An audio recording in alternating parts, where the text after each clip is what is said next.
Bonjour à tous. Ravi de vous retrouver. Salut Joël.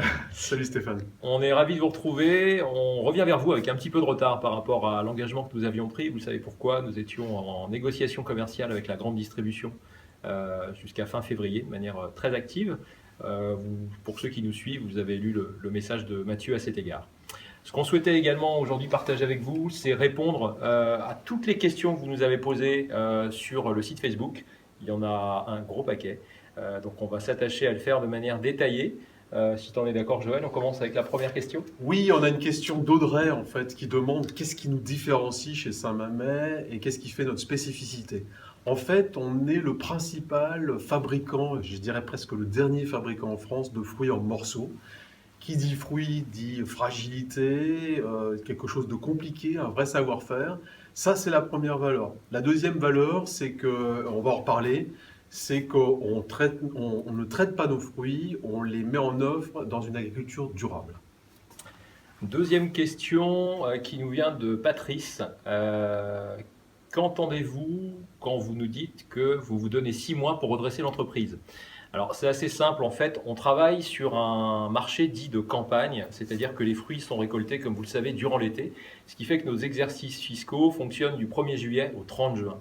Ça veut dire qu'on a un premier impératif au 30 juin 2016, c'est d'être véritablement dans une position profitable, ce qui n'est pas le cas de l'entreprise à date. C'est pour cette raison qu'on a souvent évoqué le fait qu'on se donne 6 mois pour retourner l'entreprise.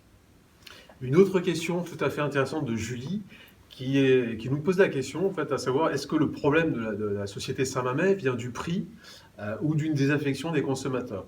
Je dirais que c'est simplement aujourd'hui un déficit d'explication de ce qu'on est qui fait qu'on s'est mis à distance des consommateurs qui pourtant cherchent des produits, des fruits dans le magasin, mais qui ne pensent pas forcément à Saint-Mamet. On est plus cher, on le revendique, on sait pourquoi. Cette agriculture durable au sud de la France, elle a un coût, mais elle a un coût pour la qualité. Et ça, c'est ce qu'on veut dire, et c'est aussi ça qui va nous rapprocher finalement des consommateurs. Donc Julie, en fait, c'était un peu les deux. Une désaffection, parce qu'on ne justifiait pas pourquoi on était plus cher.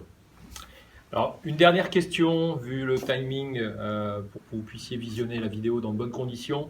Quelles sont les innovations que vous allez lancer en 2016? Alors, les innovations sont nombreuses, vous le savez, on en a à peu près 18 qui vont sortir en grande distribution, que vous allez voir probablement à partir du 1er avril, pas avant.